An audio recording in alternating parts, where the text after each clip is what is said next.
Nhân rồi đây, sao lên rồi cháu phong gì? Mong điển ta chuyên nhung nhá, chỉ mang một chai nước cho 3 người đi rồi. Chỉ có một chai nước này lên đỉnh Tà Chi Nhung.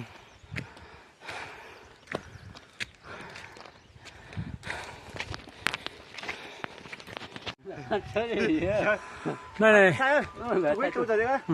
tới điểm là nguy hiểm vực sâu gió mạnh đá lăng. Ô, cái chỗ này nó đi nó dốc quá, nó có cảnh báo ở đây này, mọi người. Chắc cơ như sẽ tốt tội. Hơn 1 tiếng rồi, chỉ có đường một nửa đường thôi. 3 người đi với một chai nước. Bây giờ cho tôi tốt đi là một Tà Chi Nhung thôi.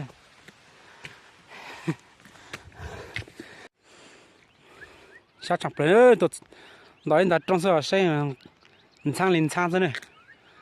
Cho nó này, mỗi từ lá cờ ở đây. Từ chi này.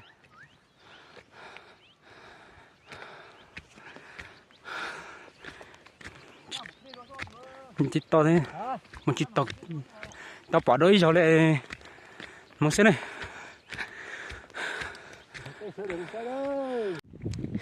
đi chập lửa, nhà đi, bắt thâu một chậu nó nú rồi, ăn được nhón tay, chơi về một chiếc tàu ơi, nhóc một tí,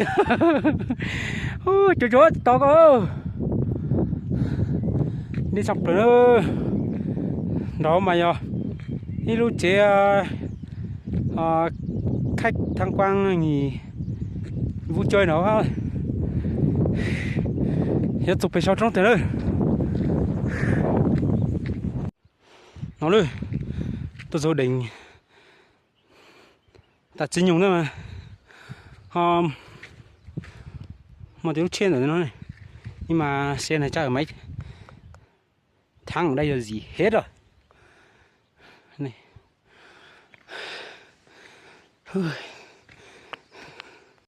Đường này say rượu tốt nhất không đi. Yeah. Ta cho biển sắc cửa. Ta cho biển sắc cửa. Chết tiệt rồi. Tôi có tiểu tô.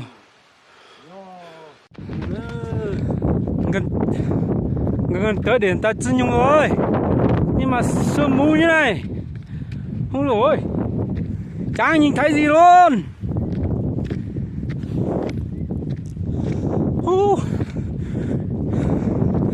Chỗ thật tớ. Nó lên nói chỗ cơ ngầu luôn. Nó phải soi nó chả nữa. Nó không dừa. Mấy chỗ có can rồi có một xe. Mấy xe bỏ lại xe chỉ tao bỏ đi bên một xe nữa.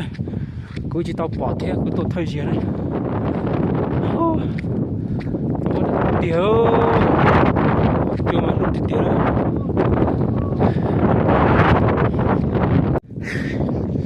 Hết trò tí đó. Hết trò đi. Ta đâu.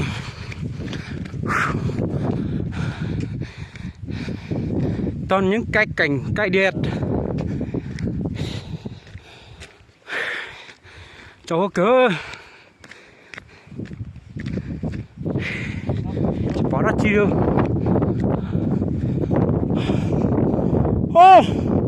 Tụi mày bắt ta sao chỗ này ô.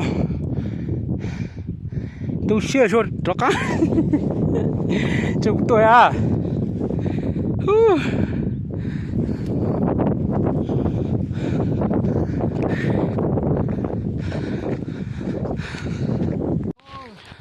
Ôi rồi đến rồi, tôi Tà Chi Nhung ơ.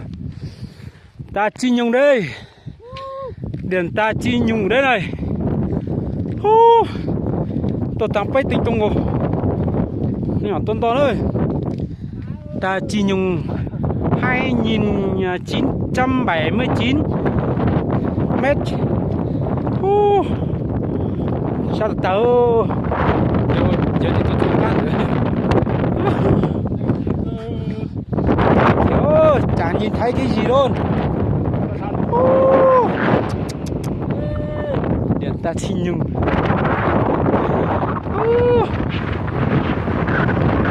Ta bỏ cho nó là chỉ quay chỉ lấy cảnh ăn chiều. Tôi sợ nó dẫn nó đấy.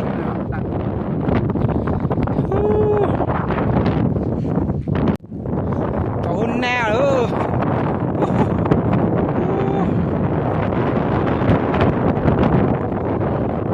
Điện ta xin nhung.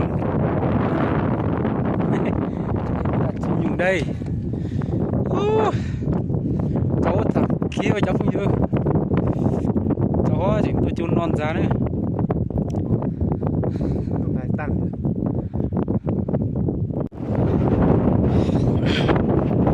Tôi ta nói cháu hốt đầu thì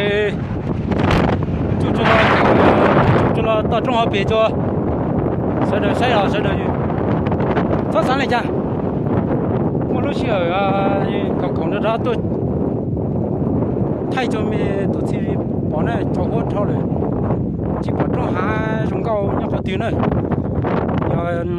cú sáng mà luôn tụi chỉ so cháu hốt mà tiệt thầu trong hạ mà trong cao theo ta cháu hốt chú chỉ lo trong cao rồi bị ô xí rồi chỉ sao sai chắn ơi mà lấy xin chỉ cho ta chỉ nhung nó nữa mà lấy xin chỉ đó ta chỉ nhung nữa đây mà lấy xin chỉ đó ta chỉ nhung bye bye ta chỉ nhung mà đây giúp cho em thấy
tôi ta chỉ nhung nữa mua ta đi đây nha này gặp sang 20.000 này tiền mới luôn để dưới chân này ai người lên đầu tiên là ai báo cái hòn đá này ai lấy 20.000 của mình nhá mình tí tuần đây thì muốn mình ngọc xanh nhá nó cho đẩy dễ nó có muốn cho nó này thì phủ lại thì tuần thì lót thu phủ đẩy nhìn này ngọc xanh nó này mà tuần đây thì lót đẩy lên ngọc xanh nó này cho tôi ta xin nó nên ngọc xanh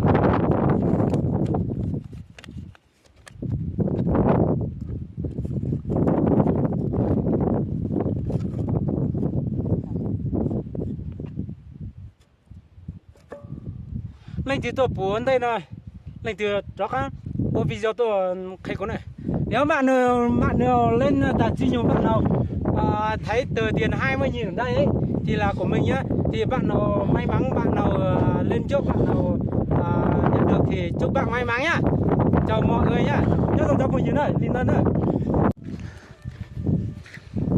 một con đời